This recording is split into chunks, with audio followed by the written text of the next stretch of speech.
was just handed a report on the internet's most popular tools based on sales and reviews. I have no clue what made this list, but after 30 years in business, I'm about to find out if the internet knows what it's talking about. Some of these picks are probably gonna shock me and probably shock you as well. All right guys, so Studio Man did some research, he did a review, and came up with all this information that he took right off the internet. The internet's favorite construction tools, a 2025 market analysis. This report provides a comprehensive analysis of the highest rated, most popular, and professionally recommended construction tools in the market as of Q3 of 2025.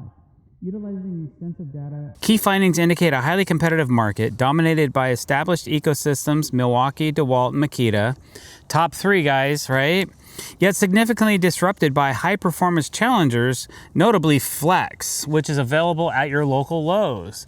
I've also had a couple guys comment on different tools saying, if you go with Flex, you'll never go back, that kind of thing. I've seen a couple of big influencers that use Flex, but they're getting paid to use it. I think the jury's still out on the Flex brand. I know they don't have quite as much as some of the other top threes do, but it might be a notable company to look at while you're looking at tools. The analysis reveals a trend away from prioritizing raw power specifications toward a more nuanced evaluation of ergonomics, advanced electronic safety features like anti-kickback control, which I personally can't stand sometimes, and battery efficiency, which is really important. My whole thing about tools, about cordless tools, is the battery platform and how much of a dominance the companies have over you because of the battery. They make tools to sell batteries. Tell me I'm wrong. Prove me I'm wrong. I think that the battery is the most important part of the tool. It's the platform that you're gonna run all your tools on, and there's big profits in the battery. They don't last very long, maybe a couple years. If you get more than 2 to 3 years out of a battery recently, you're doing good. We'll get into that later about the battery. We'll see what the report has to say, okay? I'll just try to keep my opinions to myself. Furthermore, the optimal professional toolkit in 2025 is increasingly hybrid, combining a primary cordless platform with specialized corded or pneumatic tools that remain best in class for specific applications. I totally agree with that comment. That is correct. We are probably 80% cordless, and then 20% of the tools we use need to still be plugged in with extension cords. Primarily would be our battery chargers. The battery chargers have to be plugged into the wall. Even though it's a cordless setup, you still have to plug in the chargers. Our table saw, we need a corded table saw. We cannot get by with a cordless one. And there's also some specialty tools that I use here and there that need to be plugged in. I just can't seem to get away from, even though they have a cordless version of that same tool, I still like the corded version better. So let's see what good old internet has to say about it. The foundation of construction relies on high performance drills and impact drivers. That's true, as these tools often dictate the user's long-term commitment to a battery platform. I just talked about that. The competition is fierce. The market evaluation has shifted, prioritizing a blend of torque, speed, and ergonomics, and advanced safety features designed to mitigate the risk associated with immense rotational force. The immense rotational force, yeah, I've busted my knees, my ankles, my wrists, all that stuff on some of these high-powered, high-torque devices, but I've also used some lower torque devices that have that anti-kickback feature that I absolutely hate. Depending on the girth of the tool and how much damage it can do to your body, I think the larger roto hammers and bigger tools like that should have an anti-kickback feature.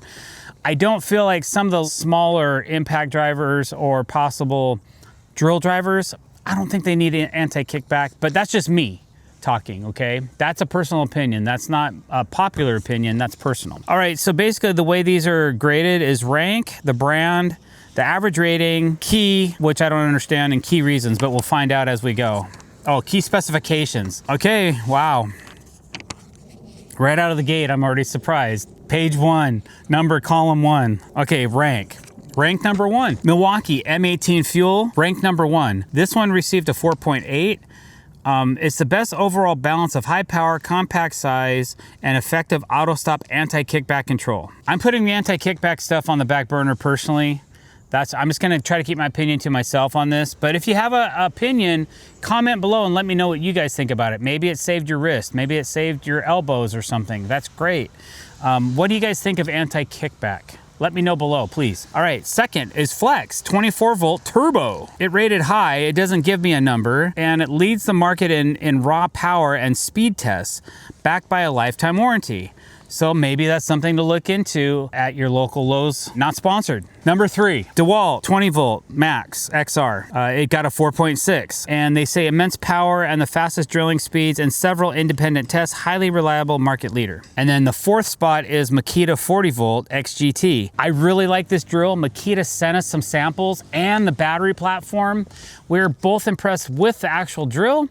We have another separate review about one of these impact drivers on our channel. Just search Makita. And I'll tell you what, the battery platform has been flawless so far. We have had no issues whatsoever. They last a really long time. We do like the 40 volt platform better than the 18 volt platform. Even with a double 18 volt battery in certain tools, I just like the 40 volt better. It says exceptionally smooth operation, superior ergonomics, and an advanced electronic clutch with 41 settings. It's that 41 settings that you don't really need, but they're nice to have, I suppose, if you do need them. And then number 5 on the list, again, one of my favorites, the Metabo HPT 36 multivolt. And that's probably their triple hammer. And it received a 4.5 out of 5. High power with unique AC adapter compatibility and a lifetime tool body warranty. So that is the one thing about that drill. I've never used it that way, but if you ran out of battery power and you had their adapter, you can actually plug that into the drill and use the drill on corded power, which is kind of cool. Those are your drill drivers. So you know what? If you guys want us to test out the Flex, let me know. We'll go buy one with our own money and we'll put it on the job site and we'll test it. Let us know what you guys want. Okay, let's move into impact drivers. This is the one tool that we probably use more than any other tool that we have on our job site, impact drivers. Number 1, I've used this brand a little, but not a lot, is Milwaukee. The M18 Fuel, 4.8. Best all-around impact driver, excellent balance of speed, power, and compact size. Number 2, the Flex, 24 volt, quick eject.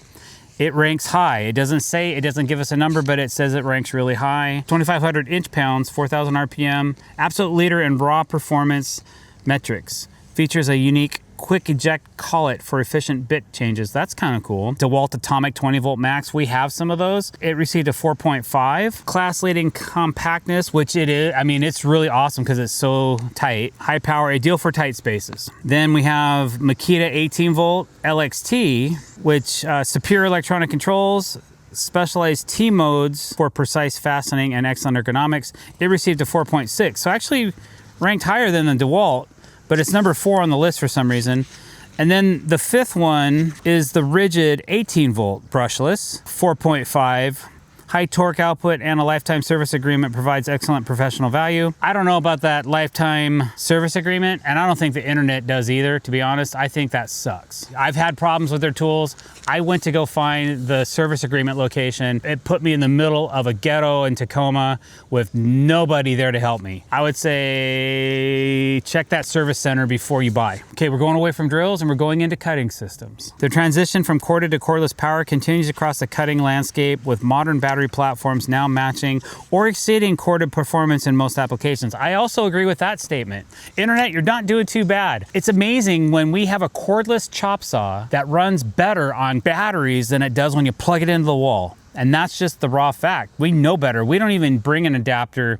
If we lose power and we're out of batteries, we're going home because we're not gonna plug that chop saw in because it just is weak compared to a cordless. I don't know what it is, man, but it hammers better when it's cordless. All right, circular saws, 7 1/4 circular saws. Here we go. Number 1, Milwaukee. Wow, I'm shocked. M18, it's a cordless rear handle. Okay, a lot of these saws, we're gonna call them rear handle. They're not gonna be worm drives because there's a lot of debate, a lot of tool haters out there. If you make the wrong verbiage, they're gonna get you. All the tool pros and all the guys that do this professionally reviewing or that work on tools, all that stuff, yeah, I get it. The Milwaukee cordless rear handle delivers true corded worm drive power on a cordless platform, praised for power under load and durable magnesium shoe. Number 2, the Bosch 18 volt cordless sidewinder. Excellent accuracy, 6-speed settings, and track. Number 3, the DeWalt 20 volt max XR cordless sidewinder. Highly popular saw. It says it's lightweight and portable. It's not as light as some of the other saws we've used on the market, but it is a powerhouse. That's a great powerhouse saw. The Makita corded sidewinder, The corded gold standard, renowned for lightweight magnesium construction, reliability, and balance. That's number 4. Check out their 40-volt version. I think it's a killer saw. Then there's a skill saw. Corded worm drive. Oh, excuse me. I thought this was all cordless tools. Okay, so the first 2 reviews were cordless. The third rank, the DeWalt 20-volt, is a cordless also. But then the Makita is a corded saw. Interesting. So that's number 4. And then number 5 is your skill corded worm drive saw.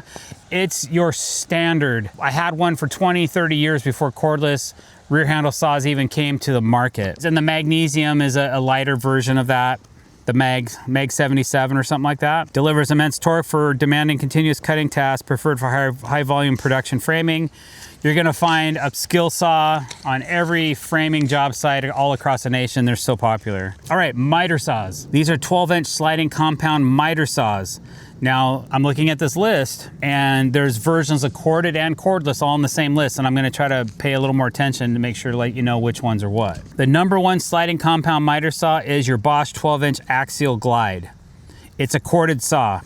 Patented axial glide system provides exceptionally smooth action and 0 clearance. Rear footprint. I personally have one of these saws and it's in my shop. It's not on the job site because although it is a killer saw and I love the glide, they made a fatal mistake when they did this saw. For anybody building decks, if you work in the rain, don't buy this saw because the nut that holds the saw to the base plate is not protected from weather. It's just raw steel or non-galvanized. It's not stainless, and that nut freezes and you eventually will not be able to turn the saw right or left. It's the worst design for an assembled part I've ever seen in a saw. I love that saw. My wife bought it for me for Christmas, spent all her hard-earned money on that saw so I could have it. And then 6 months later, I couldn't turn it right or left. In my opinion, that makes it a fail. Bosch, shame on you. With that being said, number 2. That was a corded saw, by the way. Number 2, the DeWalt 12-inch sliding compound slide miter saw. I like the cordless version, but this one's the corded. Industry standard XPS shadow line system, provides perfect real-time cut alignment, robust and powerful. Number 3, the Milwaukee M18 Fuel cordless. Best cordless option, excellent battery life. 500 plus cuts per charge, and portability, a favorite, job site favorite. Then here's a new one, guys. Those German-made tools, those really fine German, awesome tools. You know Germany, man. Like, they make really good lasers, levels, cars, and apparently chop saws. Festool, number 4. The Festool Capex KS120. I've never owned a Festool tool. I don't have any Festool tools, and I've seen them in action, and I heard they're really great for cabinet makers. I don't know how good they are for deck builders out in the rain, and I may never know, because I'm probably not gonna spend the big money on one of those saws. So that's number 4 on our data. Premium precision and best-in-class dust extraction. High cost limits adoption to high-end shops. Understood. Number 5, the Makita corded, known for smooth cuts, compact rail systems, and high accuracy. I believe it. I know that Makita saw is good. I think I had one quite a while ago. Right now we're rocking a cordless 12-inch DeWalt. Okay, reciprocating saws. You need them for demo. Rank number 1, Milwaukee M18, the Fuel Super Sawzall, cordless. The performance benchmark rivals corded 15 amp models, excellent vibration control and durability. Then number 2, DeWalt 60-volt FlexVolt. We have this one and we do like it. It's cordless, immense power due to high voltage FlexVolt battery, long run time, and high demolition. Number 3, the Makita 18-volt LXT, cordless. Praised for smooth operation, reduced vibration, excellent build quality, and relatively quiet operation. I would look into the 40-volt version of that saw. We have it and we like it. Number 4, so the first 3 have been cordless sawzalls. This one is corded, the Skill Saw 15 amp Buzzkill. Offers the best vibration reduction in the class, a favorite among dedicated demolition crews. And the number 5 spot goes to the Flex 24-volt cordless. Delivers pro-level performance with variable orbital action at a competitive price point. So the Flex brand is making a ripple. So now we'll go to job site table saws. Kind of interested on this one because I have some ideas and preferences, but I don't know what the internet's gonna say. Number 1, it's the one we have. DeWalt 10-inch corded, the established market leader, patented rack and pinion fence system, ensures high accuracy, class leading, 32.5-inch rip capacity. That is a saw we have. I must agree with that. It's a really good saw. Then number 2, Flex Hybrid, a 10-inch saw as well. Me personally, I need a 10-inch table saw. I can't use an 8 1/4 or a 7 1/4. I need the height, the rip capacity. The Flex Hybrid 10-inch, it works corded or cordless. Emerging leader offering hybrid power, 30-inch rip capacity, and innovative cut sense automatic blade stop technology. That's kind of cool. I'm never gonna run a table saw cordless unless I have to pull it out of my trailer to make 2 cuts and put it back. Bosch 10-inch corded is number 3, known for its robust build quality and innovative gravity rise wheeled stands for easy transport. I used to have one of those and I don't know. Number 4 is the Milwaukee Fuel 8 1/4-inch cordless. Premier fully cordless option offering ultimate portability with a smaller blade and reduced rip capacity. Number 5, Skill Saw corded. Features a powerful warm drive motor, ideal for heavy duty ripping and cutting stacked lumber. Okay, there's your top 5 of table saws. If you gotta rip light trim, cordless table saws are great. But for us, when we're ripping heavy duty stuff and composite lumber and things like that, cordless is not gonna make the cut. Let's go with framing nailers. The market is clearly segmented by power source, creating distinct use cases rather than a single best tool. The number 1 rank for framing nailer is Metabo HPT. It's pneumatic, not cordless. Production leader, exceptionally light, fast, reliable, and affordable. The dominant choice for high volume work. Number 2, the Milwaukee M18 Fuel. It's a battery-powered nailer, convenience leader, 0 ramp-up time, excellent run time, 700 nails per charge, ultimate portability, but heavy at 11 pounds. Then we have the pass load is number 3. So it's a gas battery platform, lightweight and cordless, very light and portable, a compromise between pneumatic weight and battery convenience. I think because it has that gas chamber, it hits a little bit harder than most your cordless framing nailers will. I consider it a cordless tool. It uses a battery, but also you have to buy the gas fuel cartridges as well to run the nailer. If you're climbing around on rafters all day long and you're up in the air, that weight and no hose is definitely something you could consider when you're doing that type of work. Number 4, the DeWalt 20-volt max battery, reliable cordless convenience, and fast-firing strong ecosystem support. Number 5 on our framing nailer list is the rigid 18-volt brushless, battery-operated, value option, strong value, and lifetime service. Probably, maybe, if you're lucky. If you can find the service center. Safety note, models recalled due to involuntary nail discharge hazard. Well, that could be a serious safety condition. It says here, Milwaukee leads the cordless segment and that pass load offers the best portability to weight ratio for a cordless tool, but requires the ongoing operational cost of purchasing disposable fuel cells. Like I said, definitely something to think about. That could be a winner for you guys. We have one. We don't use it very often. We don't have the framer. We have a finish gun. And when you're doing a lot of climbing on scaffolding, we like that pass load finish gun, the 15 gauge, because it's so light you can barely feel it on your hip. It doesn't drag down your pants or your tool belt or anything like that. All right, let's move on. Section 4, measurement, layout, and consumables. Measurement and layout tools. The number 1 rank of tool type is a Stabila R-beam. My favorite levels in the world. We have several, we love them. The gold standard German precision manufacturing locked vial system guarantees accuracy for life. That is so important. You're gonna spend 5 times more for their level, but every time you drop it, you know that it's still gonna work the same as before you dropped it. Anytime a piece of lumber lands on it, it's still gonna work the same as it did before that happened. So just know that if you're buying Stabila, can't go wrong. Number 2, tape measure, the Milwaukee Stud. I disagree. I still like my Fat Max. Stanley for life. Top choices for standout, 14 feet. That is quite a bit of standout, but you know, not realistic. Number 3, Stanley Fat Max Classic. Ah, there she is. Tape measure, industry benchmark for decades, excellent durability, blade armor, blah, blah, blah. Number 4, Speed Square. Swanson Speed Square Pro. Industry standard, durable aluminum laser etch markings, essential for layout and marking. I like my Martinez and squidjigs. Number 5, laser level measurer. The Bosch GLM20. Essential for professional accuracy and significant time savings. Bosch is noted for value and ease of use. If you just want the best though, in my opinion, I'd still consider looking at the Stabila levels as well. They are coming out with more budget-friendly versions, and they also have really expensive stuff that's IP65 rated and shock rated and all that good stuff. So just something to think about and consider when you're looking for your lasers. Consumables, blades and bits. The performance of even the most advanced power tools ultimately depended on the quality of the consumables used. So saw blades, DeWalt saw blades are de facto standard for cutting pressure-treated lumber, modern composite decking materials. They feature Tyco high-density carbide teeth for extended life and PermaShield non-stick coating that resists heat and corrosion. Impact driver bits. The immense torque of modern impact drivers requires specialized impact-rated bits for featuring a torsion zone to absorb peak torque and prevent breakage.